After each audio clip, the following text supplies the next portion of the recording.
Hello traders, I'm Igor Bersanko and this is WaveTrading. So let's start with dollar index, where we got a correction which could be wave 4. We've got wave 1 here in a form of a wedge, then an extension in the third wave arrived, so now it's time for wave 4. I'm out of the market cause this wave could take form of, for example, a triangle, which could be like A, B, C, D and E. And also if we see here a small wedge, something like that, and the upper side, then it'll be like 1, 2, 3, 4, 5, and wave 4 in this case is likely going to take a form of a zigzag. British pound is still interesting because we've got a gap today which is pretty big, so it's likely that wave 3 has been started, which means we could have a bearish impulse in this wave 1 here. I'm still keeping my 2 short trades which I opened last year, and I'm going to sell more during this bearish impulse. I'm out of the market on Japanese yen because this bullish impulse was ended and there is a correction which is likely going to be continued. So it seems like we've got a wedge here in wave A, so if a pullback from this lower side happens, there'll be time for a local correction somewhere in here. And I keep in my long trades on Australian dollar versus New Zealand dollar, because there is an opportunity to have an extension in the third wave here, which means we could have a new high soon. Euro pound is still interesting, but I missed this bullish rally cause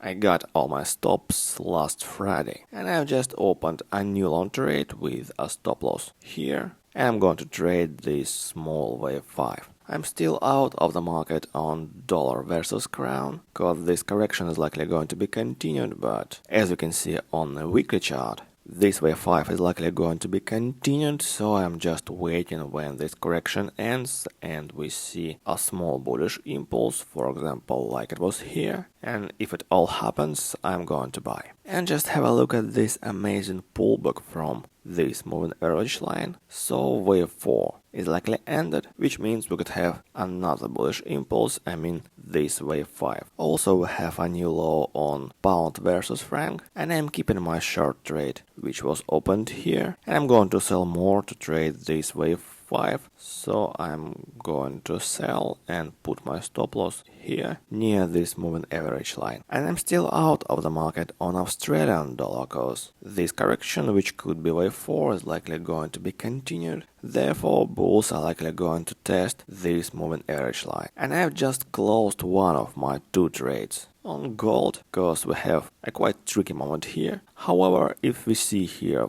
for example, a small zigzag and then a small bullish impulse, I'm going to buy again to trade this possible wave 3. And also I have long trades on natural gas, where I've got a possible extension in the third wave on a daily chart, and as we can see on a 1-hour chart, there is a possible bullish impulse in this wave 1, and also I have a smaller wave 3. So I'm going to buy more to trade this bullish rally. And I'm still out of the market on oil, because there is a very difficult wave count, so it's not a good time to trade this market. And the same story on Dow, cause we've got quite tricky wave count here, which means we could have wave 5 here, but also there is a huge risk that we're going to have a quite bigger correction, this wave 4. So I have just one long trade here with a stop loss at the local low, and if price came here, I'll be out of the market. Also, I'm going to buy Deutsche Bank soon, cause it seems like we have wave 4 here, so there is an opportunity to have wave 5 somewhere in here.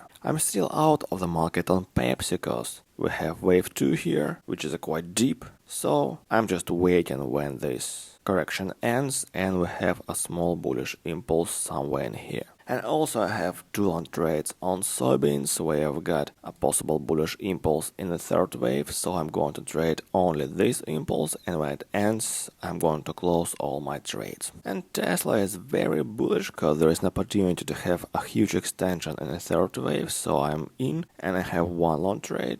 And I'm going to buy more to trade this possible wave 3 inside this wave 3. I'm still keeping my long trades on Facebook, because we've got a pullback from this moving average line, and also we've got a possible extension in the third wave here. So I've got 2 long trades and I'm going to buy more tomorrow. I have one long trade on Apple and there is a huge risk that this impulse in wave 1 ended, which means we could have a correction this wave 2. If so, I'll be out of the market. And I'm still holding my long trade on Bank of America cause this wave 5 is likely going to be continued. However, this small wedge could be wave 5 itself, so it means we could have a correction, which could be wave 4. If so, I'm going to buy and trade wave 5, this wave 5 inside bigger wave 3. So that's all for today's video. Have a good day and profitable trades. Take care and bye bye.